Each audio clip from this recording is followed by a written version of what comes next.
Hey, this is Rich Crowley, Rich Crowley Reptiles. So here is a video update of a Lily Line offspring, 2022. This is a male.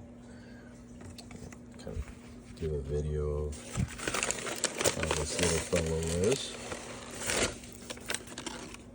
So, see a little bit of strike, but that's par for the course when you just pull them out of the container. So that was me putting stress on the animal.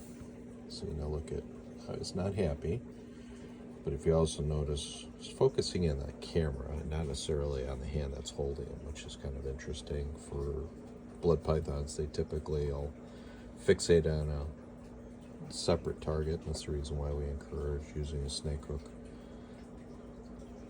So kind of reorient this guy around, kind of spin him around, a little bit of get him to recalibrate. So got him in my lap.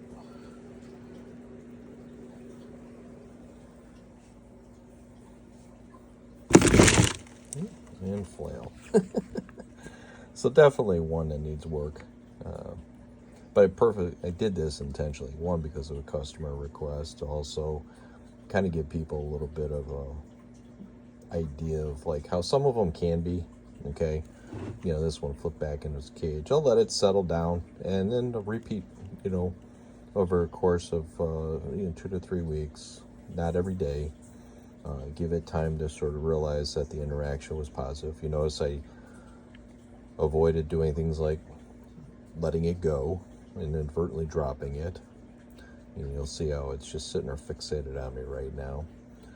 This is where an appropriate size snake hook comes into play. Certainly if you're somebody who's afraid, and of course this transfers when you're holding them, but if you're afraid of being bit, you don't need to wear heavy, unwieldy gloves. You can do simple mechanics gloves. Those help out really well, especially when they're not accustomed to being touched by, you know, the person. But they do settle down. That's the key important part. I mean, there are the exceptions where they don't. But those are the animals that, much like anybody else who kind of goes through some extended stressful environments, it's like sometimes it's kind of hard to recover from that. But they do. I mean, they do settle down. Just often takes a lot more time and patience than people are willing to give. So, but kind of give you an idea that this is a younger one. This is probably sitting in at about, I would guess probably about 500, 600 grams at this point. It's been feeding fairly regularly on large mice and small rats. It's been a pretty regular eater and shed as frequently as December 13th. And this is, of course, early January of 2024. So definitely could continue to grow. At this stage, once you get them to medium large rats, their growth rate will increase dramatically. I typically will do that, but only, you know, at about every 3 to 4 week feeding period.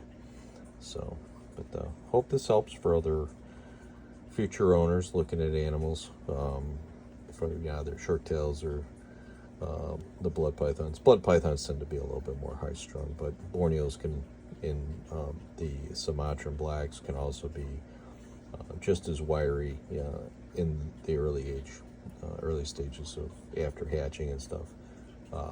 One of the ways that we typically try to promote a little bit more laid back behavior is keeping the babies together for the first 2 weeks in groups, kind of like puppies. If they're going to nip, they're going to nip at each other and realize that what they're nipping on nips back. So hopefully it's a helpful video. If you got any questions, certainly send me your comments or concerns, and I'll try to help out as best I can. Thanks.